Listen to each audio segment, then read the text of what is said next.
Bonjour à toi. Si tu es ici, c'est sûrement que tu as déjà entendu cette phrase. Arrête de chanter, il va pleuvoir. Ah, moi, c'est une phrase que j'ai entendue quand j'étais plus jeune et c'est vraiment une phrase qui était accompagnée d'un geste, d'un mouvement et qui m'a profondément choquée. Et, et je le dis avec la vision de moi, peut-être à cette époque, mais qui m'a profondément euh, voilà, demander de ne plus m'exprimer, de ne plus chanter. Ça m'a vraiment, voilà, je me suis interdite de m'exprimer. Et si, dans cette phrase vraiment banale, anodine, se cachait un message beaucoup plus profond? Moi, ce que j'entends aujourd'hui, après tout mon parcours de guérison aussi par rapport à cette expression, parler ou chanter, j'entends arrête de chanter, tu vas m'émouvoir, tu vas toucher mon âme. Arrête de chanter, tu vas me faire pleurer. Parce que mon âme est dans cette profonde tristesse. Il y a vraiment ce côté-là qui ressort énormément pour moi. Allez voir si ça fait écho à votre vie, à la personne qui vous l'a dit. Est-ce que vous ressentez que c'est quelqu'un qui profondément a un bleu à l'âme euh, qui, qui n'a pas envie d'aller voir ses profondeurs, qui n'est pas prêt en tout cas. Et moi, quand ça s'est passé, donc j'avais 10 ans, et aujourd'hui, je peux percevoir toute la profondeur en fait de cela. Euh, et je me suis pas empêchée de m'exprimer pour m'empêcher de m'exprimer, mais parce que je tenais à faire les choses aussi pour les autres, que ce soit voilà, si les personnes ne sont pas prêtes, elles ne sont pas prêtes.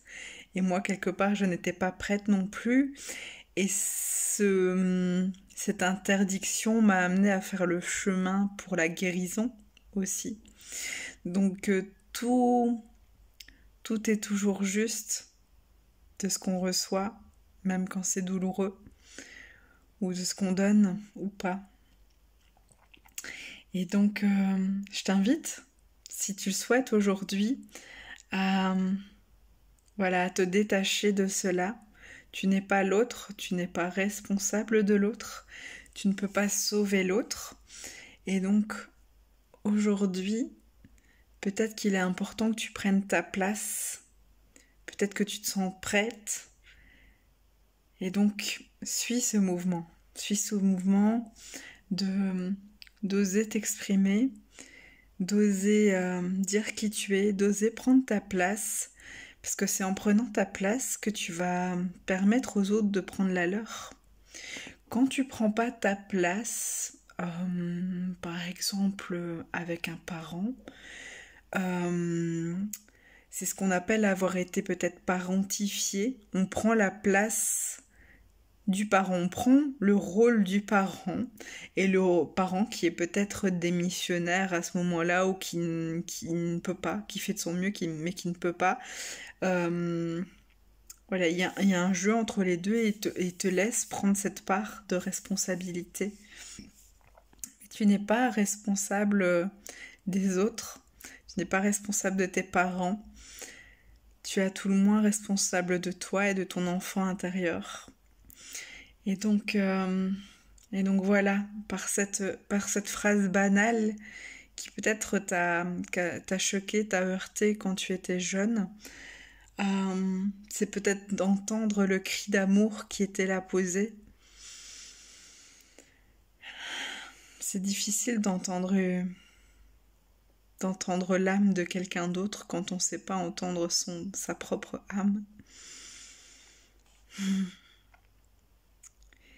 Mais en même temps, ça ne doit pas empêcher celui qui veut s'exprimer, celui qui veut être connecté à son âme de le faire. Parce que justement, c'est comme ça que tu vas permettre à toi de rayonner et aux autres d'être touchés par qui tu es et par qui ils sont en résonance. Alors voilà, j'espère que aujourd'hui est un grand jour pour toi, que cette décision se prend, pas dans l'urgence, mais c'est un chemin.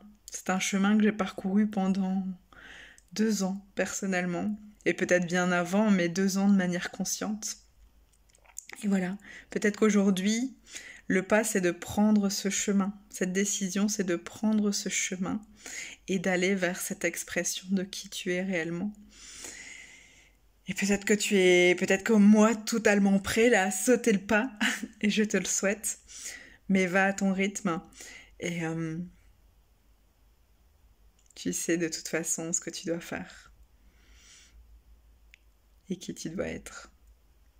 Je t'embrasse bien fort, à très bientôt.